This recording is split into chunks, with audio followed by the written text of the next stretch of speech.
it's already going to be loaded, and with it being single action or double action, you just put it in double action, and you don't have to worry about that. It's already loaded. You don't have to worry about, oh, I gotta readjust my grip to load my gun before I can shoot it. No, your gun should already be loaded for like home defense and stuff like that. Now mind you, that doesn't apply to me for when I sleep, because I sleepwalk, so I keep my gun with one out of the chamber, not one in the chamber. So just a safety mechanism.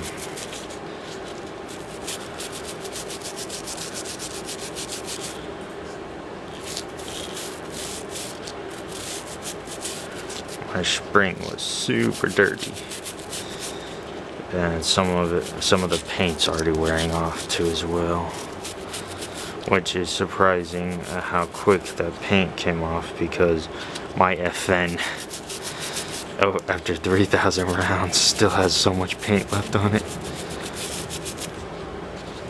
But yeah, FN is good quality too as well as CZ, so I'm not too worried about it. It's just a spring, but yeah, it's just paint on a spring, so it is what it is.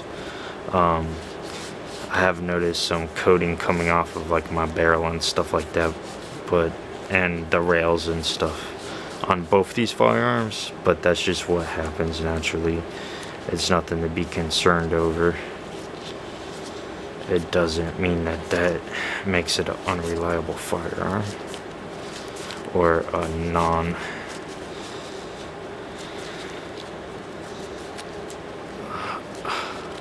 long-term firearm.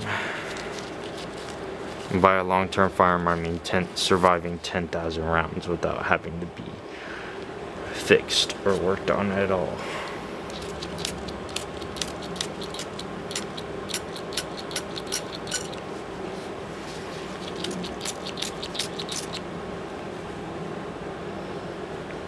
I'm probably not going to be able to get another clean out of one of my firearms with what solution I have left.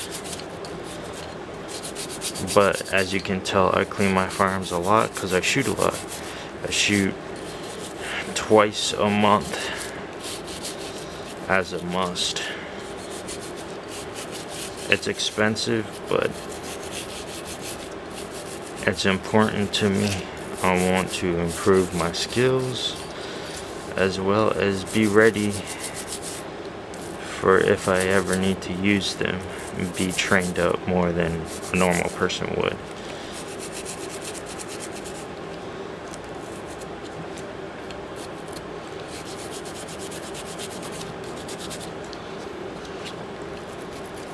Again, just detail brush. After the big brush knocks off most of it, you come on with the detail brush, make sure you get inside the rails.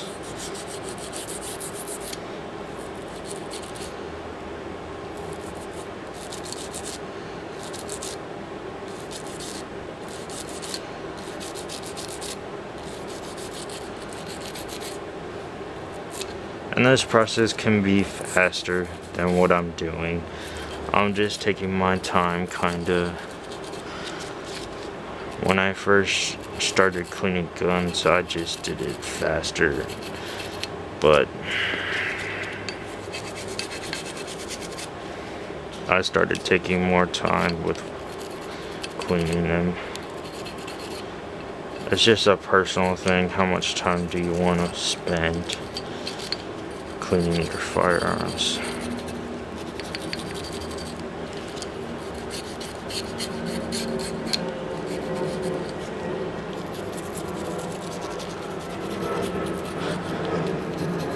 But anyways, yeah, I've been shooting since I was 8, so I've been around firearms for a very long time, and I like them and enjoy them.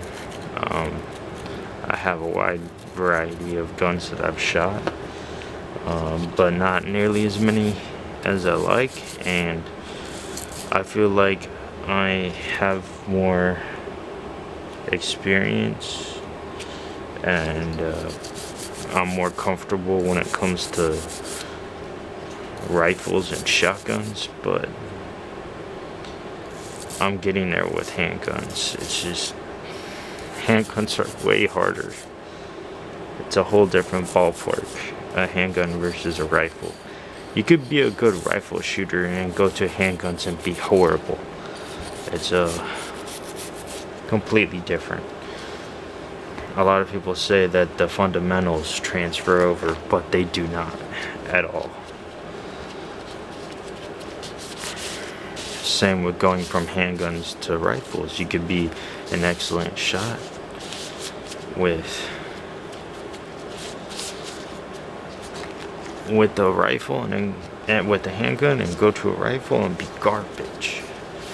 So it's just something to keep in mind. You need to train with both, in my personal opinion. And also, in my personal opinion, I believe that you should be using a handgun for home defense, unless you have a really big house like a mansion, or you live on a farm. Then a PCC is what you should go with, in my personal opinion. Shotguns should be used for hunting, defense from animals and stuff like that, or hunting. But I don't think that shotguns would really be adequate for a home defense situation. Just my personal opinion. And it has nothing to do with reload or anything like that. I don't think it's the right caliber. That's why. And plus, when you're inside of a small area, it just, the viability isn't there, honestly. You'd be much better off with a smaller, more maneuverable handgun.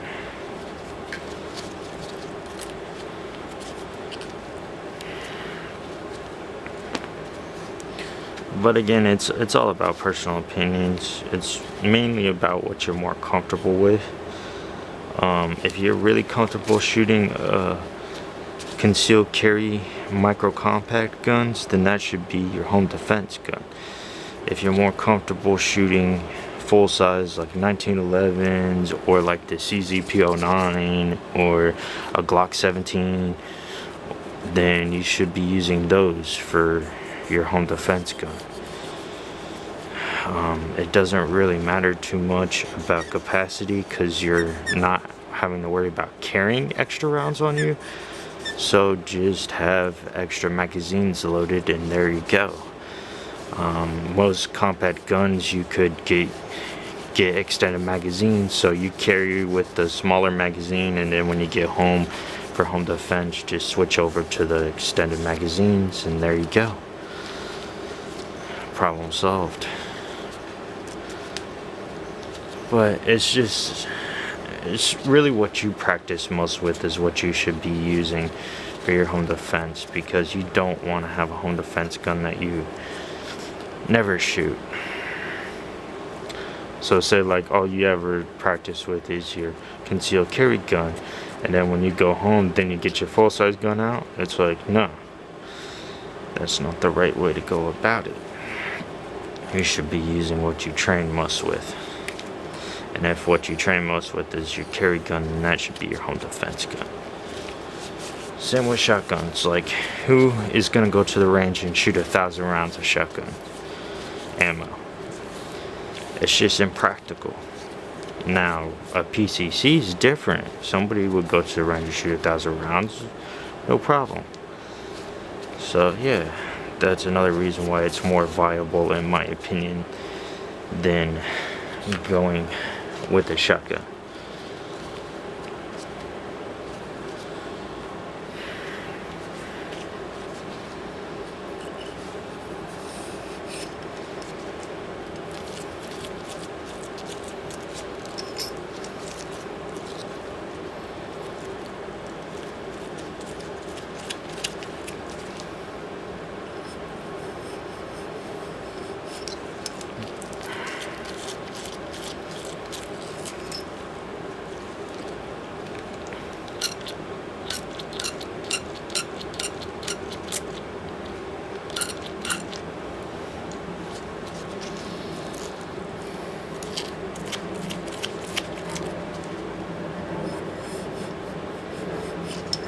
Normally I clean the outside then the inside, but it doesn't really matter what order you do it in, honestly.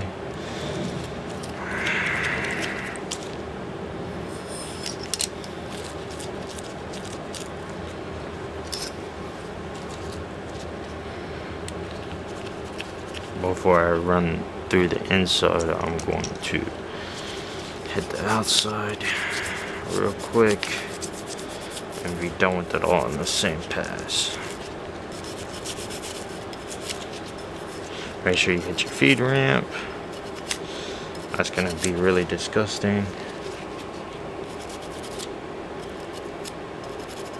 There is a coating that CZ puts on their feed ramp, so I would not suggest hitting it with that.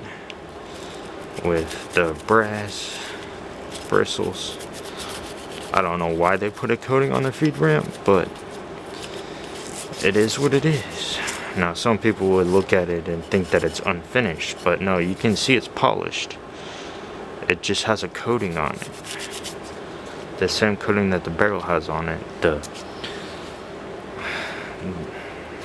That the barrel on the slide has, if I'm not mistaken, is the same one that it has in there on the feed ramp.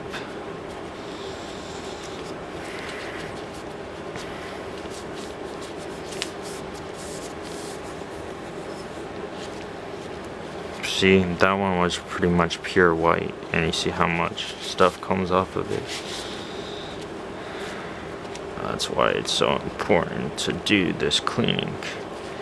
That can foul up your gun, and in a defensive situation cause it not to work properly, cause jammings, and you want to make sure that your firearm is at tip-top performance if you ever need it to save your life. Again, I'm just feeding through until I feel like I've wiped everything off on the inside. I suggest looking down your barrel after you finish. If it doesn't look completely shiny on the inside, then that means you need to spray more and then run some more cloths through afterwards.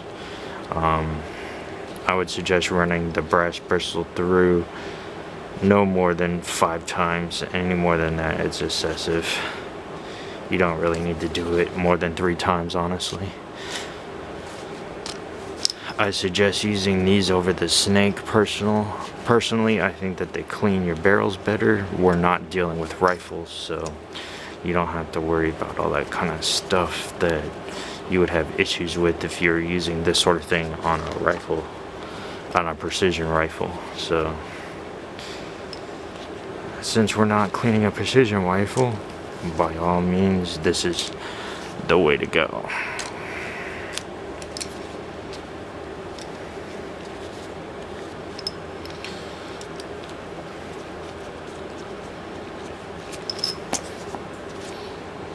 I'm gonna look down the barrel.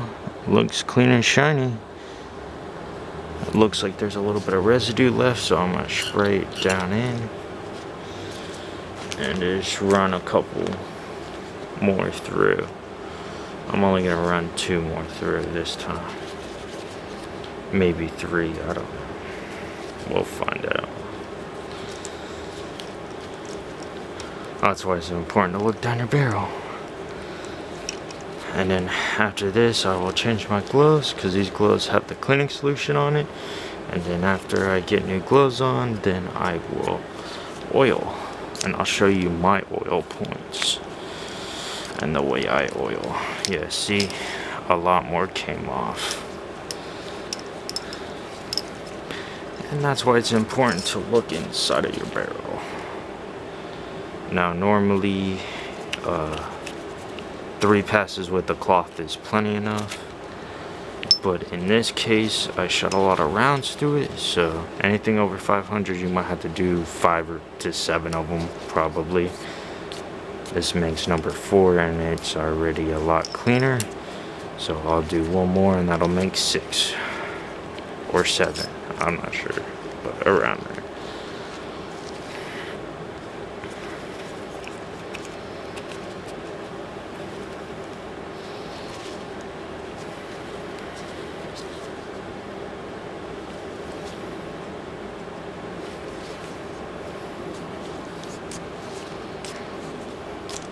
we're good. Look down the barrel again, just to make sure, because last time I did see a little bit of some grit in there. That's why I put more cleaning solution and went again. Perfect. Alright.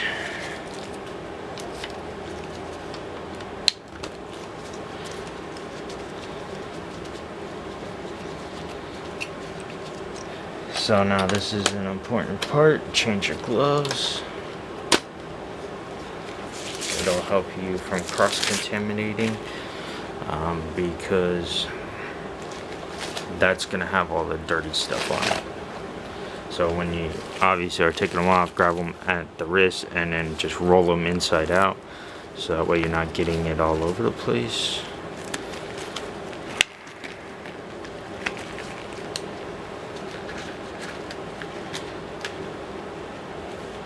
Just remember, you're not doing surgery, so you don't have to worry too much about cleanliness when it comes down to it, because you're not dealing with an open wound. So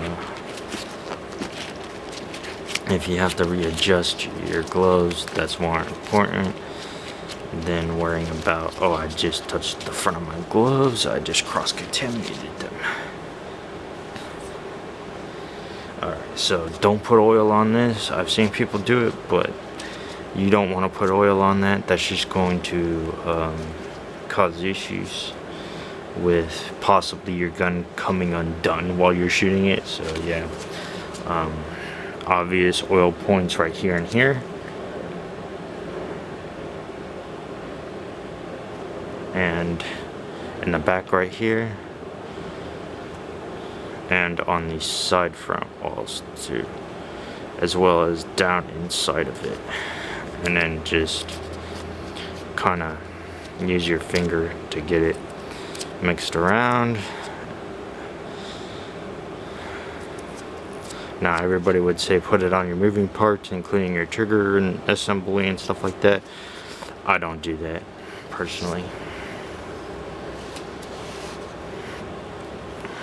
Alright, then, even though that these aren't really the slide where the rails are, these still do manipulate on the slide even though it's on plastic. So I do also put a dab on that, and a dab on that, and a dab inside where the barrel sits. Wow, that was way too much. I wiped the extra off, and then right there on the center, and then on these you're gonna want to get in the inside of the rails, on the outside, because the rails are on the outside. Just kind of rub it in, and if there's some excess, which obviously there is, because I had some issues and I've reported some,